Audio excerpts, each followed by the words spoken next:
শিক্ষকদের গ্রেড নিয়ে আমরা আলোচনা করছি। এখানে আমরা তাদেরকে নবম গ্রেডে আনার কাজ করছি। বাংলাদেশের শিক্ষা ব্যবস্থা পুরো বদলে যাবে। আমি একটা করে শুরু করি, যে কয়টা করতে পারি। মৌলানা নুরুল আমিন এমপি মহোদয় রংপুর 6-এর, উনি উত্থাপন করেছিলেন যে শিক্ষকদের গ্রেড 13তম থেকে 12, 11 বা এরকম 10-এ নিয়ে আসা।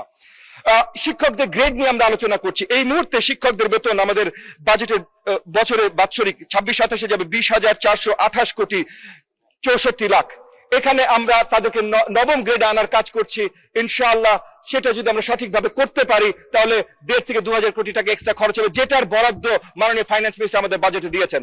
আমার সময় যেহেতু বেশি নেই, আমি আর বেশি আলোচনা করবো না, শুধু একটা কথা বলে শেষ করতে চাই। মাননীয় স্পিকার, মাননীয় প্রধানমন্ত্রী যেভাবে জিনিসটা সাজিয়েছেন, আমরা যেভাবে কাজ করছি প্রাথমিক শিক্ষা ব্যবস্থা সাজানোর জন্য, আগামী দিনগুলোতে 5 বছর যদি আপনারা আমাদের সাথ দেন, আমরা যদি একসাথে কাজ করতে পারি, তাহলে বাংলাদেশের শিক্ষা ব্যবস্থা পুরো বদলে যাবে। আগামী দিনের বাংলাদেশের চেহারা বদলে যাবে।